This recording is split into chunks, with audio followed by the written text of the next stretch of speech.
Hey, what's going on, everyone? Today on this episode of Trail Recon, I'm with my buddy Jason, and we are in his garage, and we are going to build a do-it-yourself 4-tire inflation system, which is really cool. He built this and has been using it, and I'm all about doing anything that makes life convenient for inflating and deflating tires. And Jason, when I saw you using this, man, I was like, dude, I gotta have one of those. And you did this yourself, which is totally cool.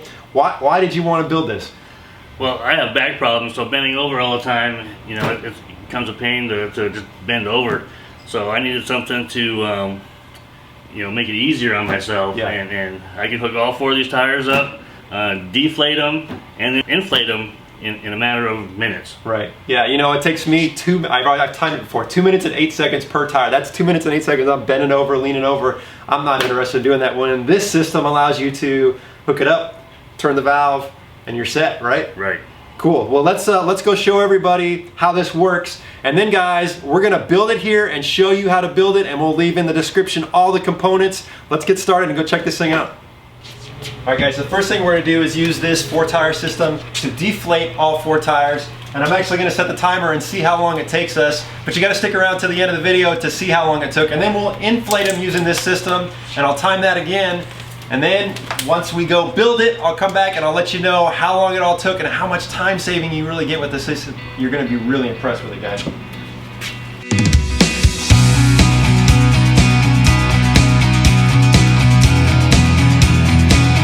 That's just a quick connection here. You slide it on your valve and push it forward. Okay, we're going to deflate them to 15 psi. Go.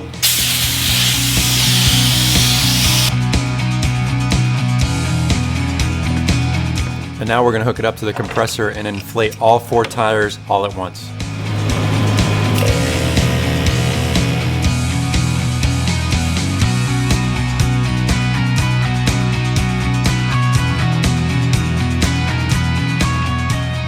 So man, I love how convenient that is. No bending over, breaking your back. And man, to deflate the tires was really fast, but save some time inflating the tires. I really like that. You guys have to stick around to the end and see the exact times it took, but who cares about how long it took, really? Just so convenient, right? Really now, tell us what we need here to build this system. We're gonna need 50 foot of hose, okay, some clamps, some barbs, an analog gauge or a digital gauge, it's your preference. Yep.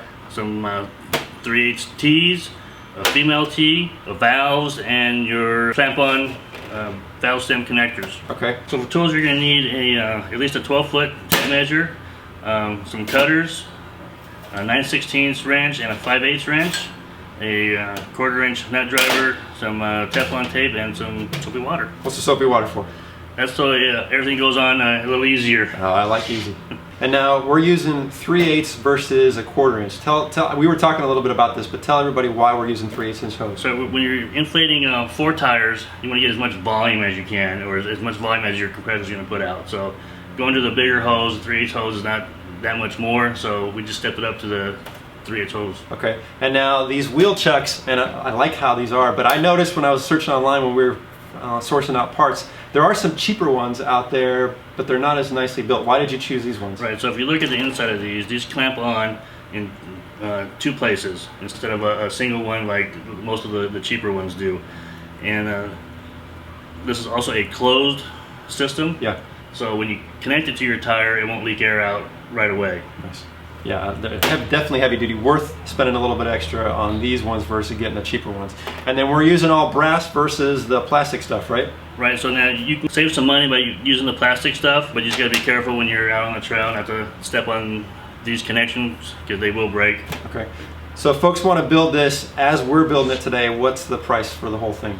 You're looking at about $100, $110 if you have to go and buy everything down at your hardware store. But okay. A lot of people have this stuff in their garage already, so you can buy pieces together fairly cheap. Yeah, if you got an air compressor, you probably already have several of these things. Right. Now I do know they do sell this system as a whole. It's actually a little more expensive than that, but I'd rather just build it myself, man. There's just some satisfaction in doing that, right? Right, and those prices range from maybe $120 for one that's unbuilt if you can get it on sale.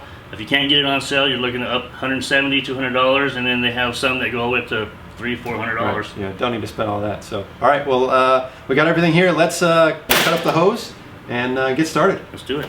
That's a nice bang on the table. So we're going to lay this out. We're going to fold it in half and measure our first length, which is going to be 12 feet. Now this is measured, we're using the whole thing, but if you've got a two-door or a different type of vehicle, then you could have different measurements, right? Right, so you can go a little shorter if you need to, depending on your vehicle. Okay. So this is a 4-door, we're going to go 12 feet. Roger that.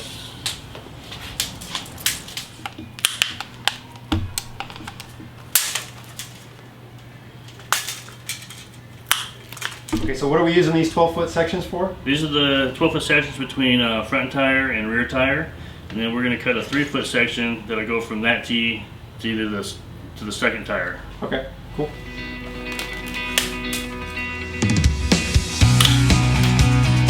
Okay, and now we're doing 7 total lengths. What's the next section we're doing? So this is the an 8-foot section that'll go from the tire tee to the compressor tee. Okay.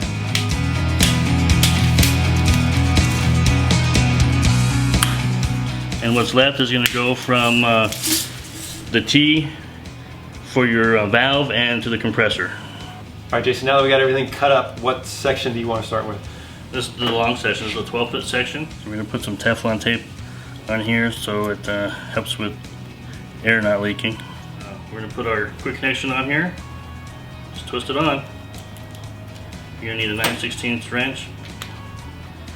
This is a 3/4 inch wrench for this connector. All right, and next we're connecting all 3 of these together, right? All 3 of these using 3/8T. Okay, so good idea to slide your hose clamps on first, right? Right. And then your soapy water. That's your Soapy water. Soak that T and it should just slide right on real easy. okay.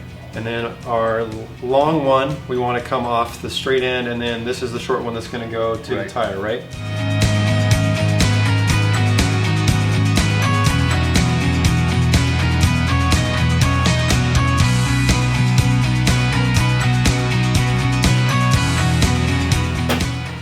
We're looking just like that. That's right? That's correct. All right, so we got our T and we got these 2 other connections here that we need to put something on here. What we got? Right, so you need to put a 3/8 barb on this end with your quick connect for the hose.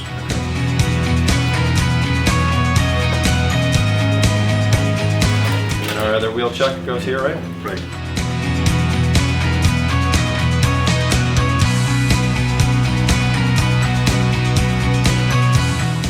Okay, so we got our other wheel chuck on. Now we got to put, what's on this end? Now we can build the other end and hook them both together with the T. Yeah, too easy. Too easy.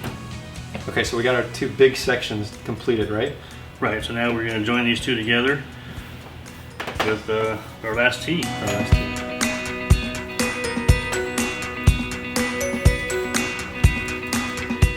Okay, so now we got our octopus all connected up to that one section. What comes off of that T right there? So this is where the start section comes in handy. We need to cut it at some point in here to attach our valve body. If you're going to use CO2, you want to have the gauge as further away as possible from the CO2 so it doesn't freeze up. Okay.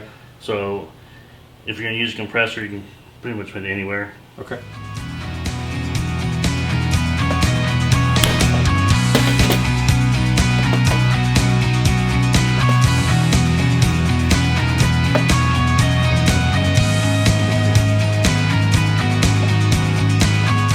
Okay, so next thing we want to do is build our valve body.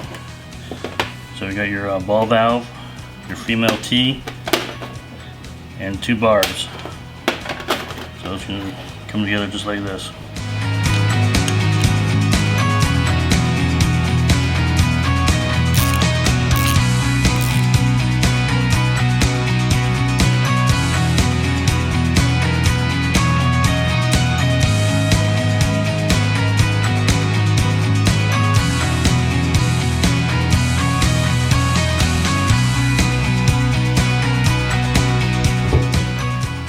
So now we got it tightened up. We want to make sure that this is in line with the gauge, or the top part of this T. So when we put the gauge on, everything's nice and level.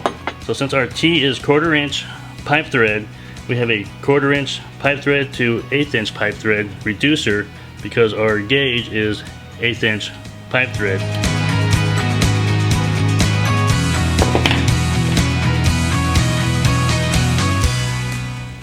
And you want to check the orientation of your gauge. Make sure the bottom of the gauge is facing your valve by the time you twist it all on.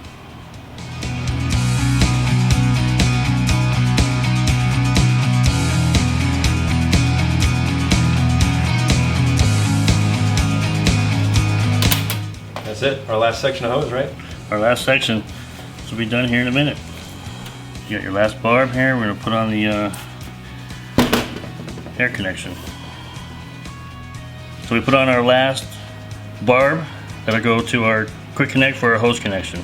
And that just goes straight to the compressor and then we're done, right? And then we're done.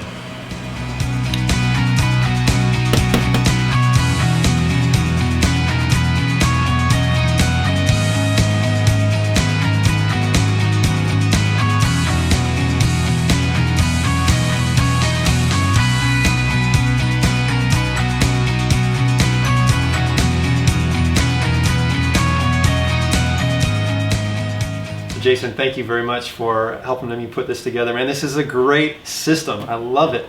And I like the fact that it's two systems, right? Right. This will inflate and deflate your tires. Right. And we did it quickly, right? A little over 2 minutes to deflate all four tires to 15 psi. And to inflate all of them was 6.5 minutes. And that was with a single compressor. So, yeah, my single ARB compressor. If you have a bigger compressor, you do a lot faster. Right. But we were standing up having a conversation, just waiting for it to do. We didn't work bending over, you know, right. And all that. So, you know, this looks like a whole big octopus here, but really it bundles up quite nicely. You know, I'm already carrying a lot of hose and stuff in the Jeep already, so this isn't that bad. It's a nice little system. So, guys, I'd like to hear from you. If you're thinking about building this system, let us know. If you've got some suggestions for maybe tweaking it, absolutely put those in the comments. And if you're visiting the channel for the first time, hit that subscribe button. We'd love to have you as a member of the Trail Recon team. Jason, thanks again, buddy. I really appreciate it. Thanks for stopping by. Thanks for watching, guys.